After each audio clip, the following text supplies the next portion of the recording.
Hello everybody, Mr. Brown on a wet Thursday morning. I hope you're all well at home and I hope you are managing to find plenty to do. It's not a day for going out, certainly not at the moment, as you may hear the rain on the windows as I read the story today, but it is the perfect day for sitting down, for relaxing, for closing your eyes and listening to a good story, for really using that time to relax and enjoy what is a great story. So maybe that's what you'll do today. Maybe you will sit quietly in the corner of a room on this nice comfy chair on your bed and just really enjoy the fact that you're going to listen to a great story. So I'm going to read you today chapter 10, which is The Quarry Goes to Ground. 3 of the scouts whom Gustav had posted along Trautenau Street now came tearing into Nicholas Square, beckoning frantically to the young detectives. "Come on!" shouted the professor, and he, Emil, the 2 Mittlers and Krumm tore off towards Kaiser Avenue as if they were trying to break the world record for the 100 yards. They slowed down as they approached the newspaper stand and came on more cautiously as Gustav was making signs of some sort to them. "Are we too late?" panted Emil. "Don't be daft," Gustav whispered back.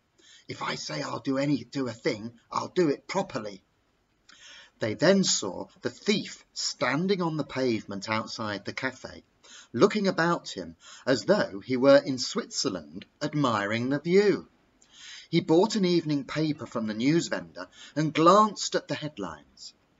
"It'll be a bit awkward if he comes this way," remarked Krumm. They were hiding behind the newsstand, but keeping a watchful eye on him. They were all agog with excitement. The thief went on reading his paper and seemed to pay no attention to anything else.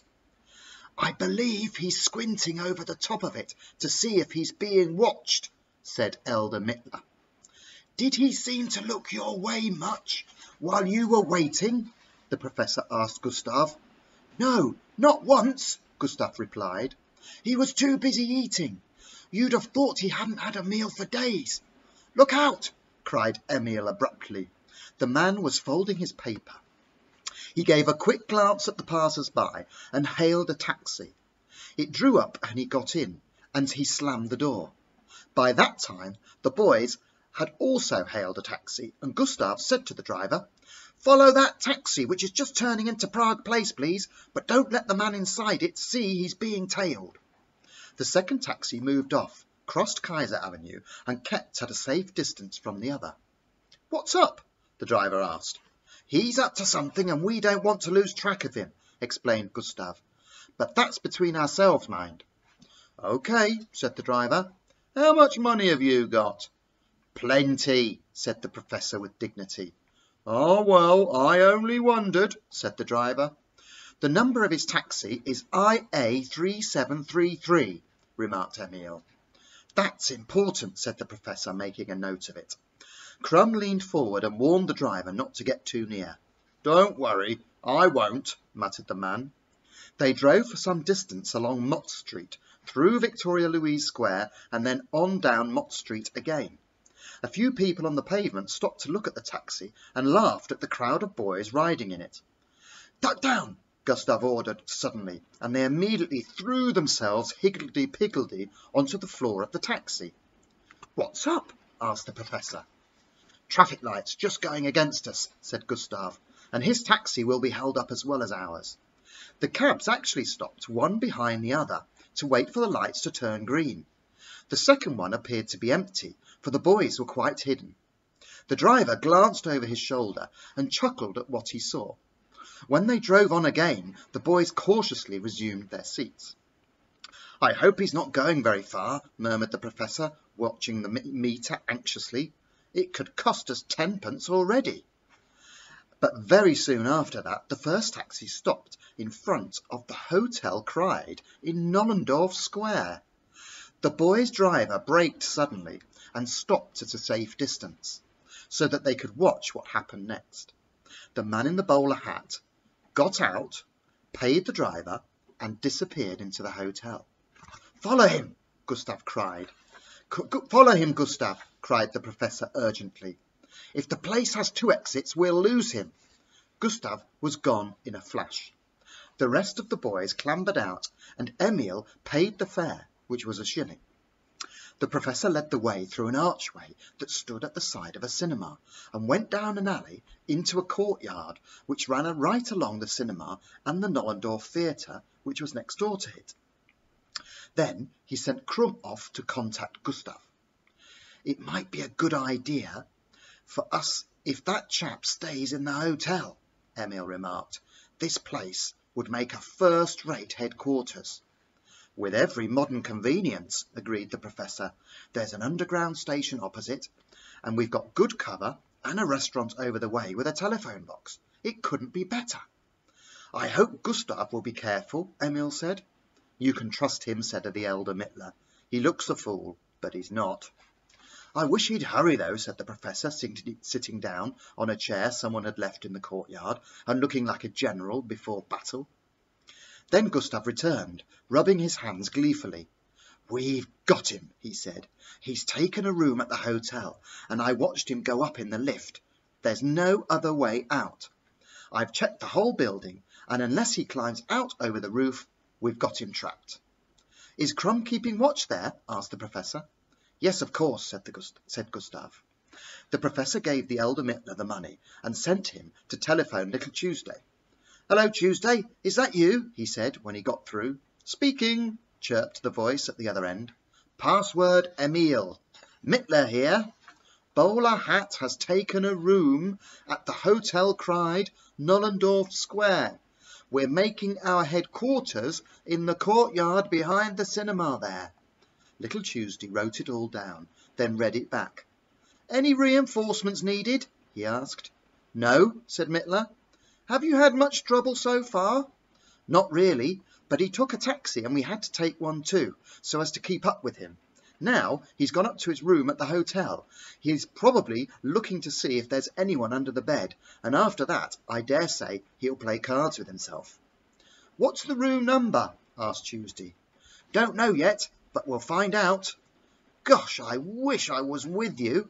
Next time we have to choose a subject to write about at school, I shall use this. Has anyone else rung up? Not a soul. It's been frightfully dull. Well, goodbye for now. Good luck, chaps. Oh, I forgot. Password Emil.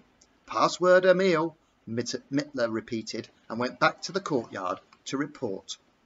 It was now 8 o'clock and the Professor went out to inspect the guard. We're not likely to get hold of him tonight, dash it, said Gustav restlessly. Well, it wouldn't be a bad thing for us if he went straight to bed, Emil pointed out. If he goes out again and starts taking taxis and going to restaurants or nightclubs or a theatre, we shouldn't have enough money to follow him. The Professor came back and sent the Mittlers out to the square to act as liaison men. We've got to think how to keep tabs on that fellow, he said. Think hard now. They all sat for a time, thinking deeply, until they were interrupted by the sound of a bicycle bell. And a very new and shiny bike came flashing into the courtyard, with Pony riding it and Brett behind her on the step. They both shouted, 3 cheers, as they saw the others. Emil jumped to his feet and ran to help them off, recognising Pony, and they shook hands gaily. This is my cousin, Pony Hutchin, or rather Heimbolt, he said. The Professor politely gave up his chair, and she sat down, but turned on Emil immediately. You are a wretch, she cried. You come to Berlin, and before you even get off the train, you've run smack into the middle of a thriller. We were just going to go off to the station again to meet the next train from Neustadt, when your friend Brett turned up with your note. He's all right, by the way. I like him. Brett blushed and stuck his chest out. Mum and Dad and Grandma were all sitting at home wondering what on earth you can be up to. Brett wouldn't tell me anything in front of them, of course, so I just said I'd see him downstairs, and then I slipped out of the house with him and came along. But I must dash back at once, or they'll be sending for the police. Their nerves won't stand losing 2 of us in one day. Brett held up 2 pennies. Pony's bike saved us the return fare, he said proudly, and the Professor put the money back in his pocket. Are they furious? Emil asked Pony. Not a bit, she replied. Grandma got a bit wild and kept on saying, I expect he's just gone to call on the President, till Mum and Dad seemed to think it was quite possible. I hope you'll catch your man tomorrow, though. Who is your Sherlock Holmes? The Professor, said Emil. Here he is. Nice to meet you, laughed Pony. I've always wanted to know a real detective. The Professor laughed too, because he was embarrassed and mumbled something quite unintelligible. Before I go, I'd better give you my pocket money, said Pony. Here it is, 8p. Buy yourself a cigar or two with it, boys. Emil took the money, but Pony remained on the only chair, like a beauty queen surrounded by the selection committee. I really must go, she said at last, but I'll be back in the morning. Where are you all going to sleep? Oh, I wish I could stay. I'd make you some coffee, but I can't, of course. Girls like me have to be in bed in good time. Well, goodbye, everybody. Good night, Emil. She put a friendly hand on her cousin's shoulder, jumped on her bicycle, and rode away, ringing her bell like mad. The boys were quite speechless for a few minutes after she had gone. Then the Professor murmured, well, well, well, as his father might have done, and the others thought he was quite right.